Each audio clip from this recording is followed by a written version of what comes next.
Hello everyone, आप सभी का स्वागत है हमारे YouTube channel the learners community. जैसे कि आप सभी ने थंबनेल तो देख ही लिया होगा, आज की जो हमारी वीडियो होने वाली है वो सेमेस्टर 6 की होने वाली है। और सेमेस्टर 6 में जो हमारा पॉलिटिकल साइंस है, आज हम उसे कवर करने वाले हैं। और पॉलिटिकल साइंस की जो हमारी बुक है अंडरस्टैंडिंग ग्लोबलाइजेशन, इस बुक को हम ऑलरेडी कवर कर रहे हैं, जिसमें हमने यूनिट 1 पूरी कवर कर ली है और यूनिट 2 के भी पार्ट हमने कवर कर लिए हैं। और जो हमारा अभी यूनिट 2 का चैप्टर चल रहा है वो है ब्रिक्स, जिसमें हमने वीडियो 1 ऑलरेडी कवर करवा दी है। आज की हमारी वीडियो 2 होने वाली है ब्रिक्स के ऊपर। अगर आपने वीडियो 1 नहीं देखी है तो आप जल्दी से वीडियो 1 देख लीजिए, ताकि आपको पूरी ही ब्रिक्स के ऊपर जो जितनी भी जानकारी है वो आपको पता चल जाए और कोई भी कन्फ्यूजन आपके पेपर में या फिर कोई भी कन्फ्यूजन आपको नहीं रहे और आप अपने पेपर में अच्छे मार्क्स ला पाएँ। और अच्छे मार्क्स लाने के लिए आपको ज़रूरी है कि आप पूरा चैप्टर पढ़ें। और ब्रिक्स का पूरा चैप्टर बहुत ज़्यादा इंपॉर्टेंट हो जाता है।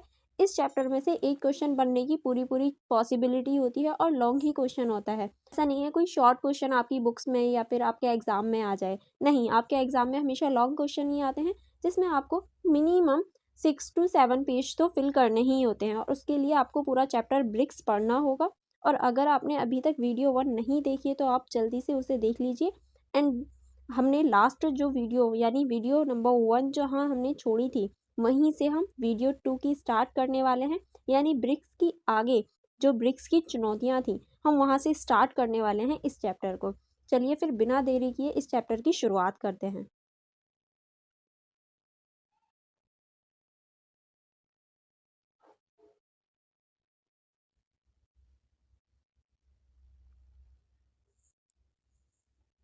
देखिए, यहाँ तक हमने ऑलरेडी वीडियो नंबर 1 में कर लिया था और आज की जो हमारी वीडियो स्टार्ट होने वाली है वो है ब्रिक्स की चुनौतियों से। इस वीडियो में हम ब्रिक्स की चुनौतियों के ऊपर चर्चा करने वाले हैं। चलिए फिर बिना देरी करे आज की इस वीडियो की शुरुआत करते हैं। ब्रिक्स समूह के आलोचक यह दावा करते हैं कि ब्रिक्स राष्ट्र के विविध समूहों की व्यवहारिकता उसके हिस्सों के लिए खतरा उत्पन्न कर सकता है। यानी इसके जो आलोचक हैं ब्रिक्स के, वो कहते हैं कि ये विविधता में बहुत ज़्यादा एक नुकसान या फिर एक खतरा पैदा कर सकता है सभी देशों के बीच में, इसीलिए इसकी आलोचना की जाती है। अब इसके आलोचक इसके बारे में कुछ और भी कहते हैं, उसको देख लेते हैं। ब्रिक्स के सभी देश एक दूसरे से कम और चीन के साथ ज्यादा व्यापार करते हैं, इसीलिए कई बार आरोप लगाया जाता है कि इस मंच का प्रयोग अन्य देशों की अपेक्षा चीन के हित को बढ़ावा देने के लिए ज्यादा किया जाता है। यानी ये भी देखा जाता है जो अन्य देश हैं ब्रिक्स के और जो 4 देश हैं उनके साथ व्यापार तो बहुत कम होता है, बस चीन के साथ व्यापार ज्यादा होता है। इसीलिए ये कहा जा सकता है कि ये जो ब्रिक्स समूह है ये चीन के हित के लिए बढ़ावा देता है, सिर्फ चीन को बढ़ावा देता है, जिसकी वजह से एक देश का प्रभुत्व ज्यादा होता जा रहा है ब्रिक्स में भी।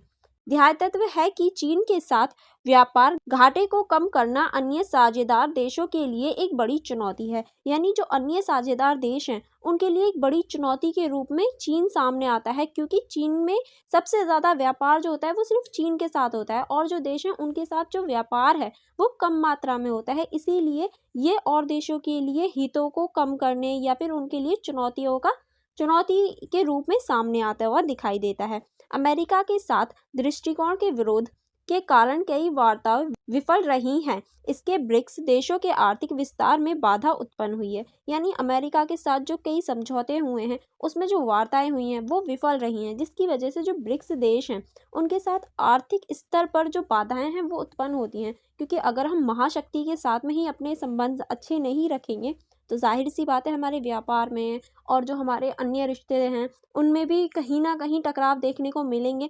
इसीलिए यहाँ आर्थिक बाधाएं भी देखने को मिलती हैं। ठीक है, नेक्स्ट चलते हैं। नेक्स्ट आप इसमें लिख सकते हैं, कुछ सदस्यों के बीच राजनीतिक मतभेद के कारण सदस्य देशों के भीतर नीतिगत समन्वय का अभाव देखा गया है। उदाहरण के लिए भारत चीन संबंध में पिछले कुछ वर्षों में लगातार तनाव देखा गया है। यानी कुछ नीतिगत भी संबंध ऐसे पैदा हो जाते हैं जिसकी वजह से तनाव देखने को मिलता है। उदाहरण के रूप में आप भारत और चीन का उदाहरण ले सकते हैं।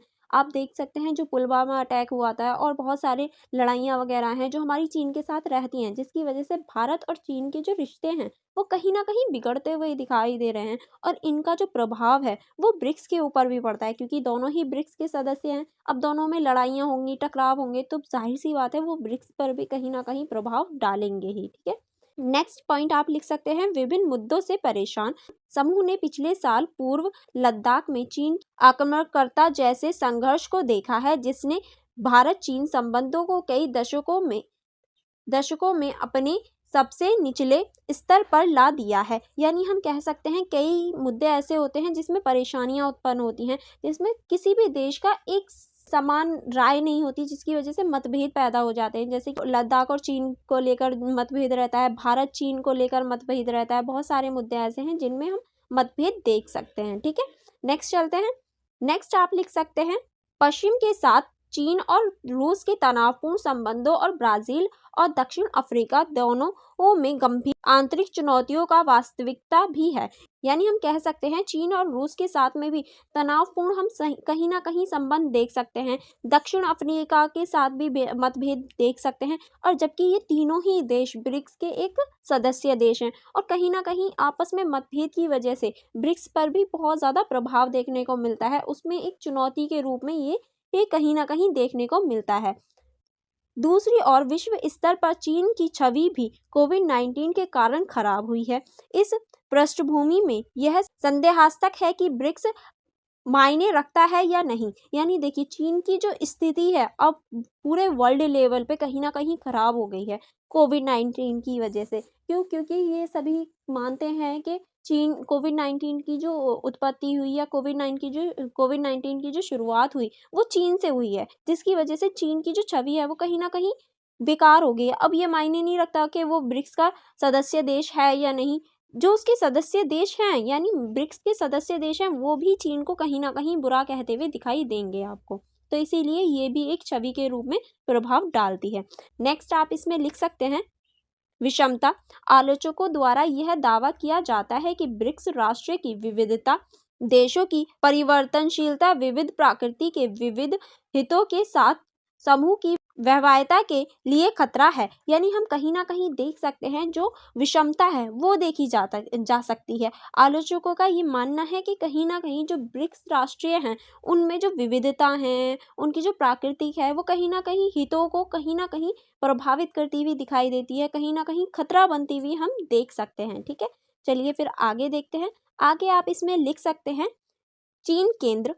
अब चीन केंद्र कैसे है इसको देख लेते हैं। ब्रिक्स समूह के सभी देश चीन के साथ एक दूसरे के से अधिक व्यापार करते हैं। यानी ब्रिक्स के जितने भी देश हैं वो एक दूसरे के साथ व्यापार ना करके सिर्फ चीन के साथ व्यापार करते हैं। इसीलिए इसे चीन के हित को बढ़ावा देने के लिए एक मंच के रूप में दोषी ठहराया जाता है। चीन के साथ व्यापार घाटे को संतुलित करना अन्य साझेदार देशों के लिए एक बड़ी चुनौती है। यानी देखिए जब सभी लोग सिर्फ चीन के साथ व्यापार करेंगे, चारों ही देश पांचवे के साथ व्यापार करेंगे, आपस में नहीं करेंगे, तो कहीं ना कहीं जो चीन का हित है वो बढ़ता हुआ दिखाई देगा। ऐसा लगेगा कि ये जो समूह है, ये जो ब्रिक्स है, ये सिर्फ चीन के लिए बनाया गया था। कहीं ना कहीं ये चीज़ तो देखी जाएगी और इसी वजह से जो अन्य देश हैं ब्रिक्स के और जो सदस्य हैं उनके लिए कहीं ना कहीं ये एक चुनौती का काम करता है, क्योंकि आपस में तो वो लोग व्यापार करते ही नहीं है, बस चीन के साथ करते हैं। तो ये कहीं ना कहीं एक चुनौती के रूप में उभर कर आता है, ठीक है।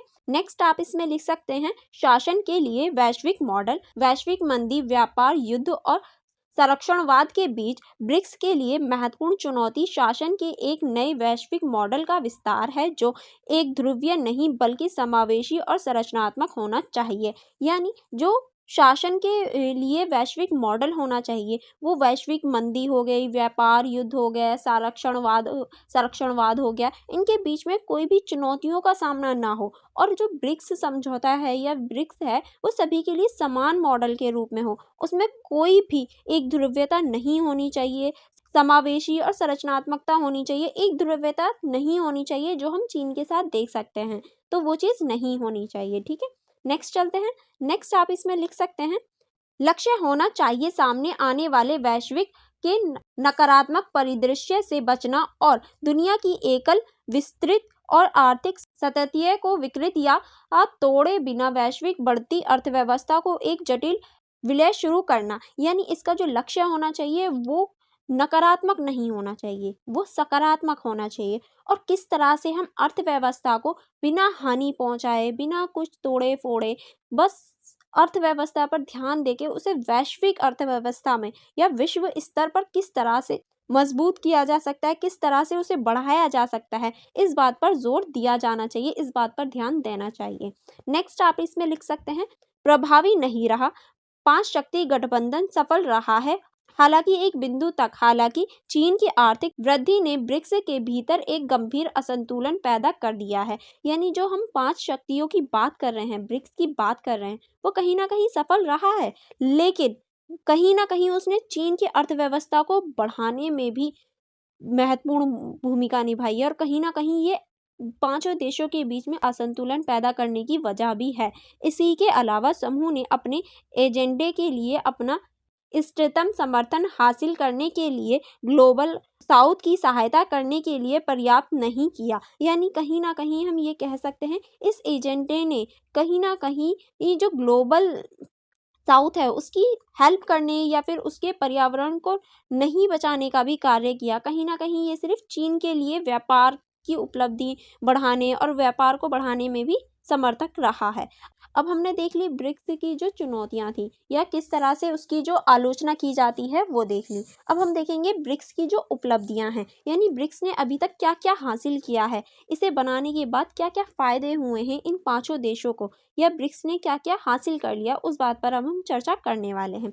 आपको ऐसे ही हेडिंग वाइज बना के लिखना है, ऐसा नहीं है आप सिर्फ पूरी रामायण लिख दो, नहीं, आपको ये सारी चीज़ें टॉपिक वाइज और हेडिंग वाइज ही लिखनी है, जैसे कि इस पीपीटी में आप देख सकते हैं या अपने नोट्स में आप देख सकते हैं। और अगर आप अपने नोट्स बाय करना चाहें तो भी आप बाय कर सकते हैं हमारे ऐप से जुड़कर, ओके, जो जिसकी इन्फॉर्मेशन मैं आपको वीडियो की लास्ट में दूंगी, जो कि बहुत इंपॉर्टेंट होने वाली है, इसलिए आप वीडियो लास्ट तक देखना और हमारे ऐप को भी डाउनलोड कर लेना, ओके।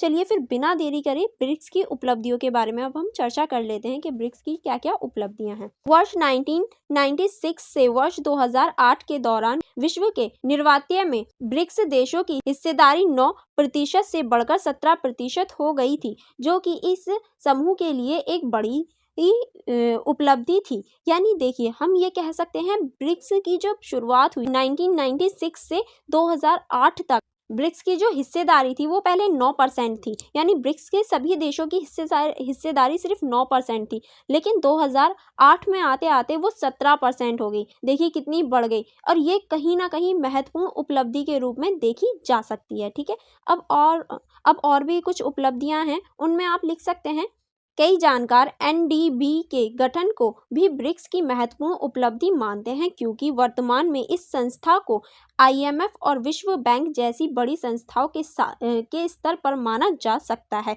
यानी कुछ जानकारों का कहना है कि ब्रिक्स की जो महत्वपूर्ण उपलब्धि हैं उनमें से हम कह सकते हैं कि ये इतना इम्पोर्टेंट है जैसे कि आईएमएफ और विश्व बैंक है, क्योंकि इसका भी स्तर कहीं ना कहीं बहुत ज़्यादा मजबूत है और बहुत ज़्यादा बढ़ता हुआ दिखाई देता है। नेक्स्ट आप लिख सकते हैं, आर्थिक क्षमताओं और जनसांख्यिकी विकास ब्रिक्स देशों को आगे बढ़ाने में काफ़ी मददगार साबित हुई है, जिससे यह देश विश्व राजनीति को प्रभावित करने में सक्षम हुए हैं। भारत, चीन और रूस इसके प्रमुख उदाहरण हैं। यानी हम कह सकते हैं आर्थिक क्षमताएं और जनसांख्यिकी विकास को कहीं ना कहीं ब्रिक्स के देशों ने बहुत ज़्यादा बढ़ाया है और अपनी विकास को, राजनीतिक विकास को, आर्थिक विकास को बहुत अच्छे लेवल तक लेकर गए हैं। उदाहरण के लिए आप भारत, चीन, रूस, इन सभी का उदाहरण लिख सकते हैं, क्योंकि अब ये उभरती हुई अर्थव्यवस्था के अंतर्गत आते हैं और ये इनके देश ऐसे नहीं है कि भूखमरे हों या फिर यहाँ भूखा पड़ता हो, नहीं, ये कहीं ना कहीं डेवलप कंट्री की ओर जा रहे हैं। ये विकासशील देश हैं, जो ब्रिक्स है इसमें एक महत्वपूर्ण भूमिका निभाता है, ठीक है। अब हम देखेंगे नेक्स्ट पॉइंट जो है हमारा, वो है भारत और ब्रिक्स, यानी भारत के साथ ब्रिक्स का संबंध या भारत में ब्रिक्स की क्या भूमिका है, इस बात पर हम चर्चा करने वाले हैं।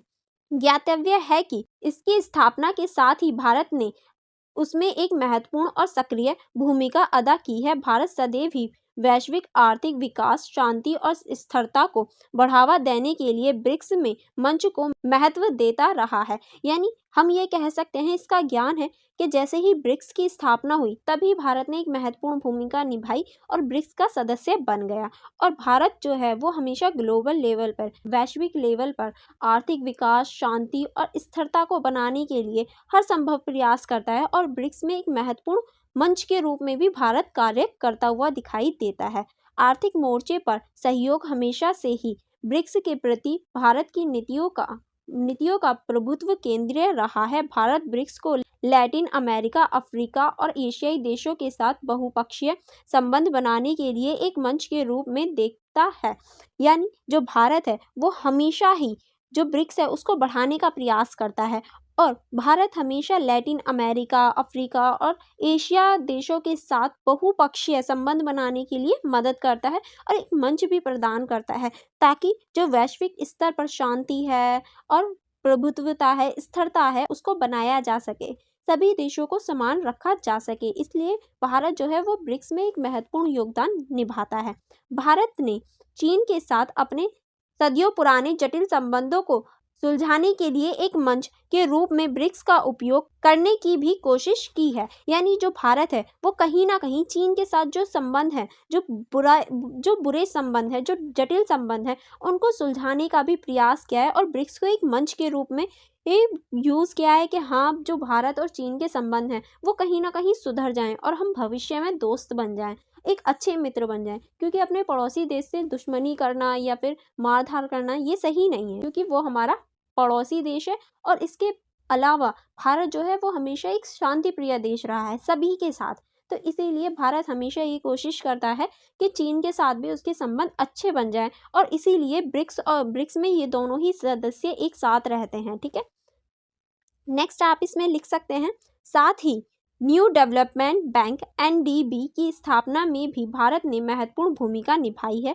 ब्रिक्स की भारत के भोजन और ऊर्जा सुरक्षा संबंध मुद्दों को संबोधित करने और आतंकवाद का मुकाबला करने में महत्वपूर्ण भूमिका है। यानी जो भारत है उसने कहीं ना कहीं न्यू डेवलपमेंट बैंक यानी NDB की जो स्थापना हुई थी ब्रिक्स में, उसमें एक महत्वपूर्ण भूमिका भारत ने भी निभाई थी। और ब्रिक्स भी भारत में जो ऊर्जा और भोजन संरक्षण है इसमें कहीं ना कहीं मदद करता हुआ दिखाई देता है। आतंकवाद को समाप्त करने में एक महत्वपूर्ण भूमिका ब्रिक्स ने निभाई है। ठीक है, आई होप आपको ये सारी चीज़ें अच्छे से समझ में आ गई होंगी। अब हम नेक्स्ट टॉपिक चलते हैं। नेक्स्ट आप इसमें लिख सकते हैं ब्रिक्स का कॉमन पेमेंट सिस्टम। अब हम ब्रिक्स का कॉमन पेमेंट सिस्टम के बारे में चर्चा करने वाले हैं।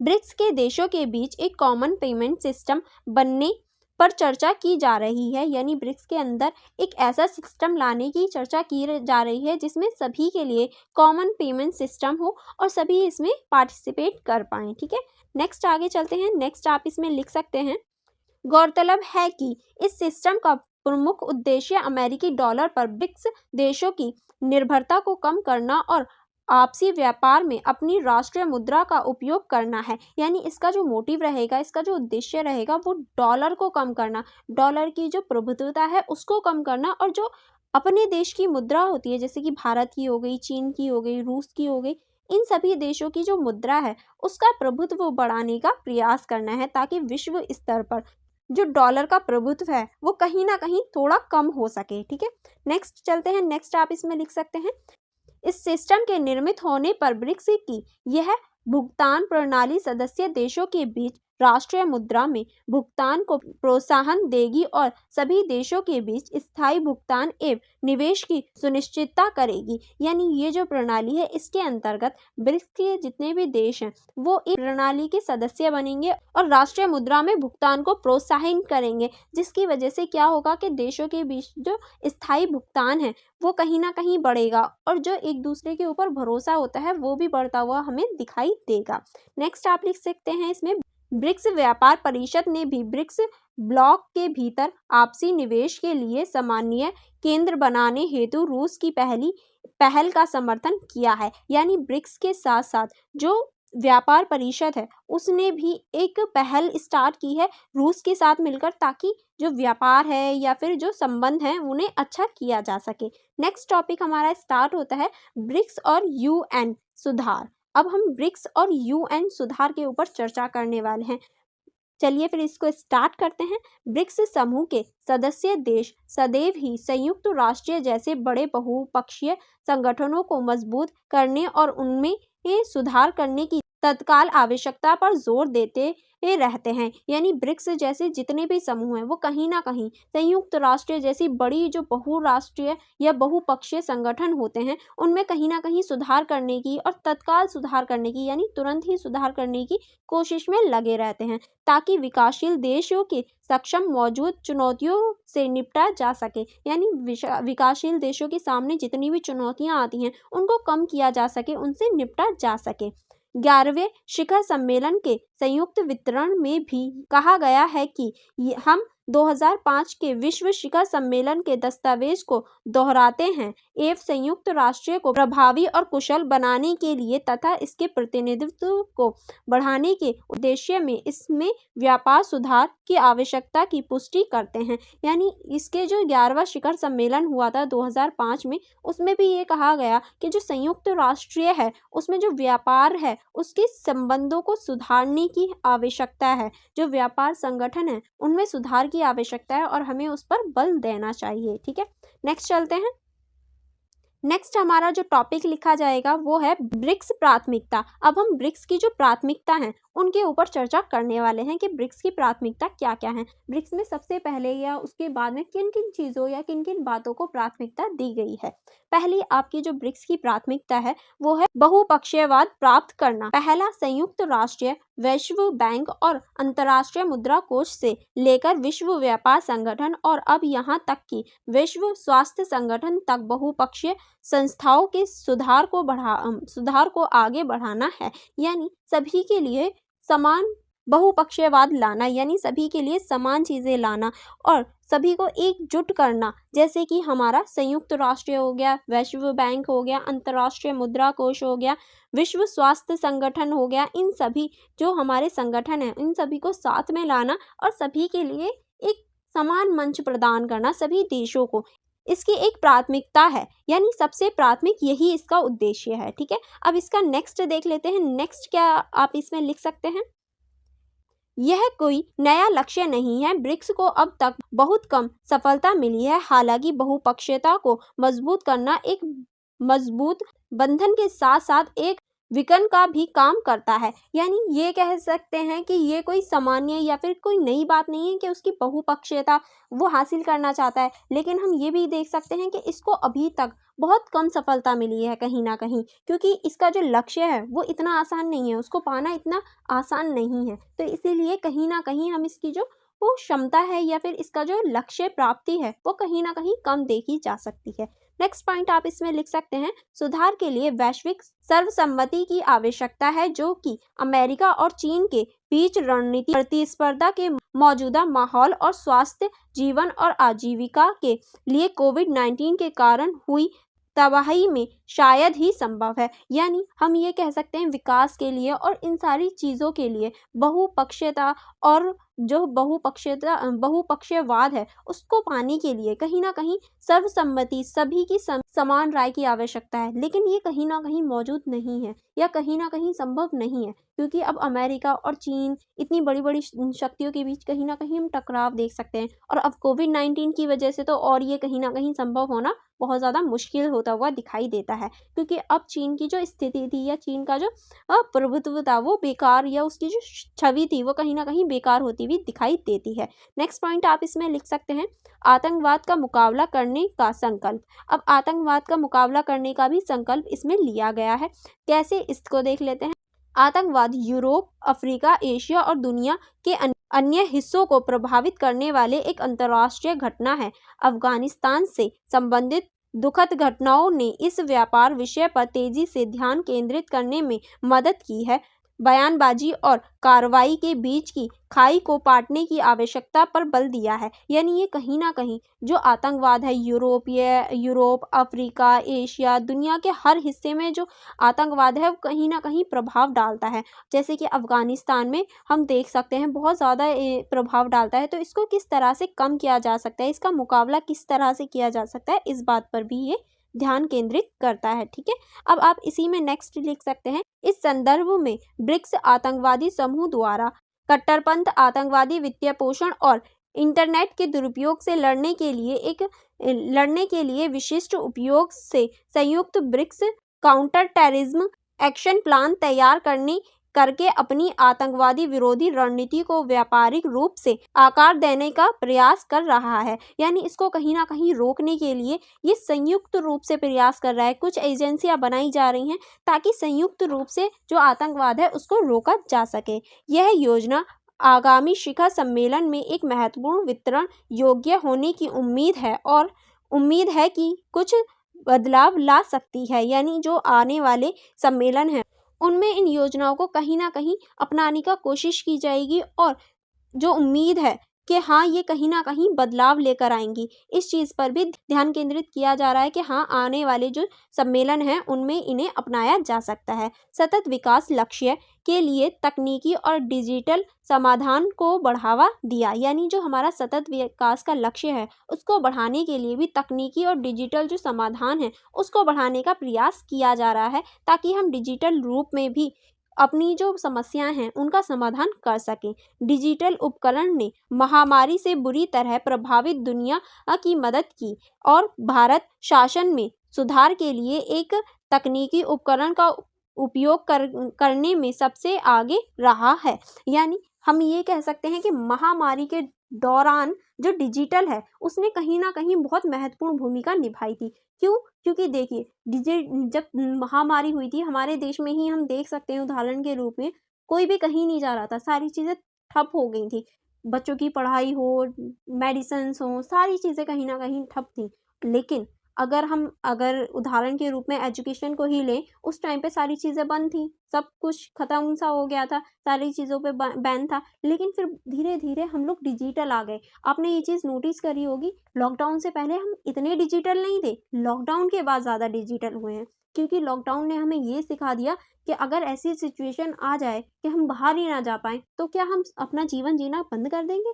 अपनी जो डेली रूटीन है वो चीज़ बंद कर देंगे? नहीं कर सकते। जिस तरह से हमारा खाना पीना ज़रूरी है, इस तरह से हमारी स्टडी या फिर हमारी जो दैनिक कार्य हैं वो भी ज़रूरी हैं। इसीलिए हम लोग क्या हो गए, डिजिटल चीज़ों पर आ गए और डिजिटल चीज़ों की तरफ प्रभाव भी बढ़ने लगा। ठीक है, नेक्स्ट पॉइंट आप इसमें लिख सकते हैं, लोगों के बीच सहयोग का विस्तरण। लोगों से लोगों के बीच में सहयोग का विस्तरण भी इसमें महत्वपूर्ण भूमिका निभाता है। किस तरह से, चलिए देखिए। हालांकि लोगों से लोगों के बीच सहयोग बढ़ने के लिए अंतर्राष्ट्रीय यात्रा को पुनर्जीवित करने के लिए इंतजार करना होगा। डिजिटल माध्यम से बातचीत व्यक्तिगत बैठकों का पूर्ण विकल्प नहीं है। यानी हम ये कह सकते हैं कि कहीं ना कहीं जो अंतर्राष्ट्रीय यात्राएं हैं वो शुरू होनी चाहिए, क्योंकि हम डिजिटल रूप में हर चीज़ नहीं कह सकते या बातचीत अच्छी तरीके से नहीं कर सकते, तो यात्राओं का भी होना चाहिए ताकि हम लोगों से लोगों के बीच सहयोग को बढ़ा सकें। ठीक है, आई होप आपको ये चीज़ भी समझ में आ गई होगी। अब हम आगे चलते हैं। आगे जो आपका पॉइंट स्टार्ट होता है वो है आगे बढ़ने का रास्ता। अब आगे बढ़ने का रास्ता कैसे हो सकता है इसको देख सकते हैं। समूह के भीतर सहयोग, किस तरह से हम समूह के भीतर सहयोग को बढ़ा सकते हैं, अब हम उसको देखते हैं। ब्रिक्स को चीन के केंद्रीकृत छोड़ने और एक बेहतर आंतरिक संतुलन बनाने की जरूरत है, जो कि महामारी के दौरान उजागर हुआ क्षेत्रीय मूल्य श्रृंखलाओं के विवेकीकरण और मजबूती की तत्काल आवश्यकता से प्रभावित है। यानी कहीं ना कहीं हमें चीन को केंद्रीकृत छोड़कर जो और देश हैं उन पर ध्यान देना चाहिए, उनकी श्रृंखला पर ध्यान देना चाहिए कि किस तरह से हम उन्हें आगे बढ़ा सकते हैं और किस तरह से समूह के भीतर सहयोग को बढ़ा सकते हैं। नेक्स्ट आप इसमें लिख सकते हैं, नीति निर्माता कृषि, आपदा, लचीलापन, डिजिटल स्वास्थ्य, पारंपरिक चिकित्सा और सीमा शुल्क सहयोग जैसी विविध क्षेत्रों में इंट्रा ब्रिक्स सहयोग में वृद्धि को प्रोत्साहित करता है। यानी ये कहीं ना कहीं हम कह सकते हैं कृषि में, आपातकाल में, लचीलेपन में, डिजिटल स्वास्थ्य सेवा में कहीं ना कहीं ब्रिक्स जो है वो सहयोग और वृद्धि करता हुआ हमें दिखाई दे रहा है। कहीं ना कहीं इसका सहयोग बढ़ता हुआ हम देख सकते हैं। ठीक है, नेक्स्ट आप इसमें जो पॉइंट लिख सकते हैं वो है, ब्रिक्स ने अपने पहले दशक में आम हिस्सों के मुद्दों की पहचान करने और उन मुद्दों को हल करने के लिए मंच बनाने के लिए अच्छा प्रदर्शन किया है। यानी ब्रिक्स ने शुरुआती टाइम में बहुत अच्छा प्रदर्शन करता हुआ दिखाई दिया। अपने मुद्दों को हासिल करने और जो उसके मुद्दे थे उनको किसी भी तरह उन्हें प्राप्त करने और अपने जो लक्ष्य हैं उन तक पहुंचने का प्रयास करता हुआ दिखाई दिया था। अगले दशक में ब्रिक्स प्रासंगिक बने रहने के लिए इसके प्रत्येक सदस्य को पहल के अवसरों और अंतर्निहित समस्याओं का यथार्थवादी मूल्यांकन करना चाहिए। यानी इसके जो सदस्य देश हैं उनमें भी यथार्थवादी मूल्यांकन देखा जाना चाहिए, ताकि सभी लोगों का अच्छे से विकास हो सके और सभी लोग आगे बढ़ सकें। नेक्स्ट पॉइंट आप इसमें लिख सकते हैं, बहुपक्षीय विश्व के लिए प्रतिबद्धता। ब्रिक्स देशों को अपने दृष्टिकोण को फिर से जगाने और अपने संस्थाएं लोकाचार के लिए फिर से प्रतिबद्ध होने की आवश्यकता है। ब्रिक्स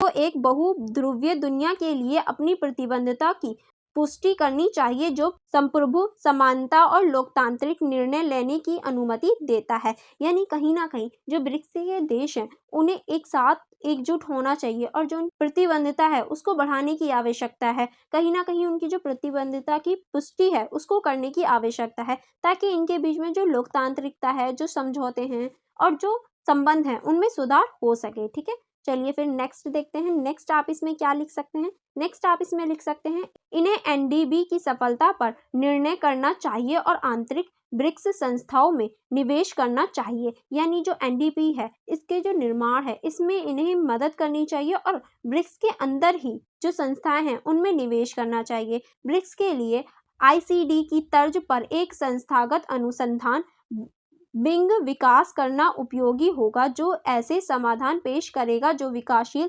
दुनिया के लिए बेहतर अनुकूल हो। यानी कहीं ना कहीं अगर हम ब्रिक्स में ही अपना निवेश करेंगे तो वो कहीं ना कहीं ब्रिक्स को हेल्प करेगा, और ब्रिक्स हमारे ही देशों का एक समूह है तो वो कहीं ना कहीं इनडायरेक्टली हमारे ही देशों को फायदा होगा। इसीलिए हमें एनडीबी को भी बढ़ाने का प्रयास करना चाहिए। उसके विकास पर दुनिया की बहुत सारी जो अनुकूल चीज़ें हैं या फिर बहुत सारे जो मुद्दे हैं अनुकूल, उन पर ध्यान केंद्रित करना चाहिए। आई होप ये भी चीज़ समझ में आ गई होगी। नेक्स्ट देखते हैं।